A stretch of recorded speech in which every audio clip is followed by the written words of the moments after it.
Today's mini lesson is going to be about Section 174, Research and Development Cost Capitalization Rules, that was recently enacted and effective as of 1/31/2022.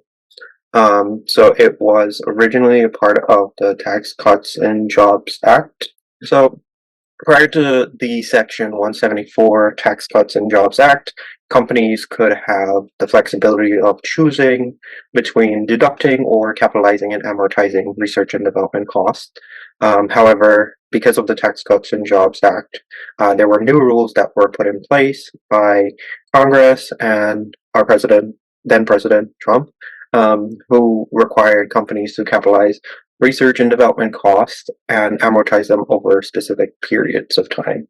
So for domestic cost or domestic R&D costs, they were required to be capitalized over 5 years, and then for foreign R&D costs, those were required to be capitalized and amortized over 15 years using a half-year convention method. So this is not a full list, but this is just an example of some certain costs that companies can consider when thinking about Section 174 costs that may need to be capitalized. So you have labor costs, which would be your wages and salaries, materials and supplies, cost recovery allowances, patent cost, certain operation and management costs, so rent or depreciation. Travel costs can also be included depending on what activity is tied to the travel cost. So if an engineer is traveling to go to a site where he's going to do R&D work, then that travel also would constitute a Section 174 cost. Now, why does this matter to us? So the nature of the companies that we work with are heavily technology startup companies, and they incur a lot of software development costs.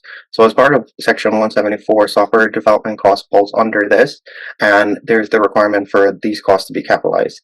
And why is it important for us to pay attention to this for our clients? The main reason is that it will impact taxable income, because for book purposes, you are still allowed to, take those deductions on your P&L. However, for tax purposes, we cannot take those deductions. Instead, we have to capitalize it and amortize it. So that will lead us to having a temporary difference between what book has for R&D expenses versus what tax has for R&D expenses. And touching on a little legislative updates to Section 174. So there are talks about repealing this, and we talked about this last year during tax season. We were hopeful that it was going to be repealed last year. However, that was not the case.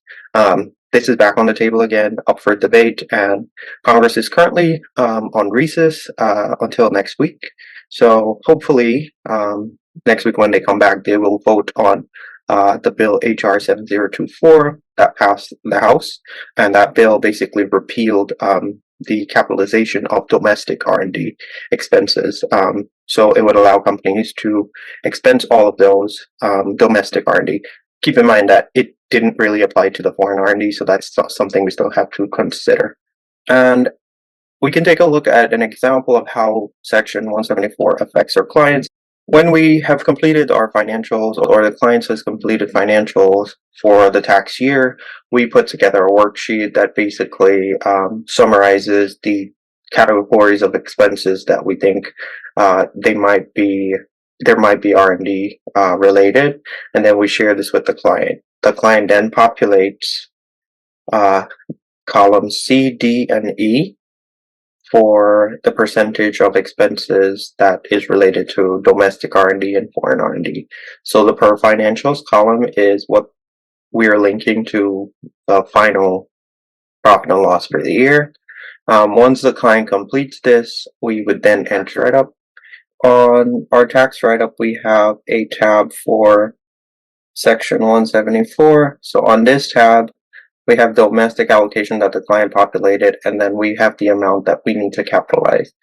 So instead of this amount of expense being taken as a deduction on the return, you'll instead see it on the fixed asset schedule, and it'll be capitalized and amortized over 5 years for domestic.